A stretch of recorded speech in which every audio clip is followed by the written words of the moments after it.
Golf Central on YouTube, brought to you by Apex Irons from Callaway. A very special week at Riviera Country Club as Joaquin Niemann celebrated a record-breaking victory this afternoon at the Genesis Invitational. He led the entire week with the first wire-to-wire win in over 50 years, and the 23-year-old is now the youngest player with multiple PGA Tour victories. Well, whilst play was going on this afternoon at the Genesis, the dominoes continued to fall surrounding the Saudi Golf League. Rumours have been escalating all week with speculation as to which players could be in and which players are out. Well, this afternoon, this statement was released on part of Dustin Johnson, saying, "Over the past several months, there has been a great deal of speculation about an alternative tour, much of which seems to have included me and my future in professional golf. I feel it is now time to put such speculation to rest. I am fully committed to the PGA Tour. I'm grateful for the opportunity to play on the best tour in the world and for all it has provided me and my family. While there will always be areas where our tour can improve and evolve, I'm thankful for our leadership and the many sponsors who make the PGA Tour's golf's premier tour." And then this from Bryson DeChambeau today as well. "While there has been a lot of speculation surrounding my support for another tour, I want to make it very clear that as long as the best players in the world are playing the PGA Tour, so will I. As of now, I'm focused on getting myself healthy and competing again soon. I appreciate the support." So with more news coming out this afternoon, let's head out to Riviera because our reporter Rex Hoggard has been all over the developments of this story. Rex, rumours have been flying all week. What has the reaction been to this afternoon's developments? Absolute relief. Every player I talked to when they came off the golf course, it seemed like something just washed off them. One player referred to Super League fatigue. Keep in mind, they've been dealing with these rumors and all of this innuendo for years on the PGA Tour. And the rumors have pitted player against player. It's been uncomfortable. And to finally see some sort of ending, even though this probably isn't closure, everyone felt like this is a step closer to closure. It was relief all the way around. Now, one player in particular who has been very outspoken against the Super League was Mcelroy, and we had a chance to catch up with him after his round. I think with everything that's transpired in the last few days, I don't think it's surprising. Like I've always reiterated that I feel like this is the best place to play golf if you're an elite professional golfer. Maybe I'm fortunate that I've been more privy to the inner workings of the tour, and I've been more involved, and got quite a good relationship with the leadership team on the PGA Tour. Jay, Andy Pazder, Ross Berlin, like all those sort of guys. And every time I walk out of a meeting or walk out of any sort of interaction with them, I'm always very confident that the tour is headed in the right direction. So I was really glad to see DJ and Bryson put out those statements this week. Like we all want to play against the best players in the world, and they're certainly two of the best players in the world, and it's nice to know that they're committed to playing here and committed to making this the best tour in the world. I asked you this before, but would this end it? Oh, yeah. I mean, like who's left? Who's left to go? I mean, there's no one. It's dead in the water, in my opinion, and. Yeah, I just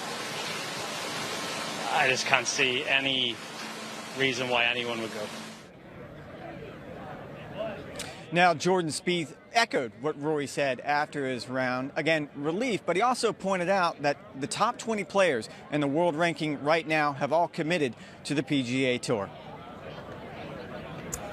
Yeah, I mean, Rex, naturally that is great to hear, but this has been such a wild week. Sort of Tuesday, Wednesday, this thing felt like it was really gaining some sort of significant momentum. But for a moment, let me just take everyone back to Thursday, because Phil Mickelson had this to say, a quote about the Saudi Golf League to the Fire Pit Collective, which was pretty shocking. He said, They're scary to get involved with. We know they killed Washington Post reporter Jamal Khashoggi and have a horrible record on human rights. They execute people over there for being gay. Knowing all of this, why would I even consider it? Because this is a once-in-a-lifetime opportunity to reshape how the PGA Tour operates. They've been able to get by with manipulative, coercive, strong-arm tactics because we, the players, had no recourse. As nice a guy as PGA Tour Commissioner Jay Monahan comes across as, unless you have leverage, he won't do what's right. And the Saudi money has finally given us that leverage. I'm not sure I even want the SGL to succeed, but just the idea of it allowing us to get things done on the PGA Tour. So the question is, Rex, how did all of this unravel so quickly this week? And also, what role did those quotes play by Phil in what we've seen transpire? Oh, I think Phil's quotes were huge in all this, and everyone I have spoken to about this topic agrees. Just go back as soon as Tuesday of this week, there was rumors that 17 to 20 players were prepared to announce that they were going to the Super League. So now fast forward to Phil's comments on Thursday. I had one manager tells me that for him to make those comments and essentially say the thing out loud that no one had said, which is sports washing, and that all the Saudi government was trying to do was hide their offenses against human rights, that was going to drive other players away from doing this, and that's exactly what happened. It seemed like the dominoes were going to fall as soon as that report became public. And I also want to point out that on Tuesday of this week, there was a Player Advisory Council meeting, and the commissioner was in that meeting, and what I was told is at the beginning of the meeting, he pointed out what he has said all along, that any player that was going to side with the Super League was going to be banned by the PGA Tour. Yeah, so I mean, Rex, what is next? Where are we now? Like Rory said, is the Saudi Golf League, is it dead in the water, or is there still a little bit of kindling left on that fire? I think most people feel like it's dead in the water, although there are still plenty of players who have been rumored to be leaning in that direction. We're going to have to wait to see what comes next. We haven't even officially heard what Phil Mickelson is going to do, and so I think that would go a long ways as well. But when you look at the long-term prospects of this, without those stars to draw them in, Jordan Spieth told me he can't imagine why anyone would want to sign on and go to that league. And it's, again, important to point out that there's a mandatory player meeting on Tuesday at the Honda Classic, and you can sure this is going to be a topic there.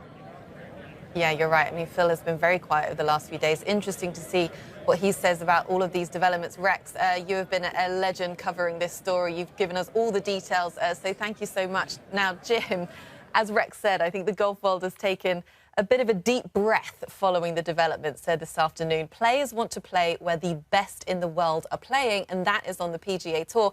Is this the way that you saw things sort of unfolding this week? I found it very interesting that no one wanted to be the first one to say they were going. I thought that was very interesting. There was all the rumors that we've got all these players, but nobody stepped forward. And I think when a lot of the stars said that we're not going, it kind of turned out the way we hoped it would. I don't know what we could see. You know, people throw away around a lot of money regardless of the political look of it, but everybody has a price. But these guys did what I think was the right thing to do, and that's to play the PGA Tour, the tour that's given them everything. So is that tour, the Saudi tour, dead in the water? No, it just lost all its momentum. I don't know who they're going to get. But they're right now not getting any of these top players. But it was always interesting to see that nobody would stand up and say, yes, I'm going. And nobody did. Yeah. I mean, obviously, the likes of Rory McIlroy, he is very passionately against the concept of this tour. But from what Bryson DeChambeau said, he's left a little bit of a crack on the door. He says, I want to play where the best players are. Now, if ultimately one day that isn't the PGA Tour, it sounds like he's willing to jump ship still. Yeah, he didn't totally say he's staying with the PGA Tour. He wants to play where the best are. And right now, that's the PGA Tour. But like I said, no one's had the guts to really come out and say, yep, I'm in, because nobody was in. Yeah. Or as of now, we don't know anyone that's in. Yeah, well, it has been fascinating following this story. Hugely escalated earlier in the week, but right now it seems like the Saudi Golf League doesn't have much of a future in the near future, shall we say. But who knows what is around the corner.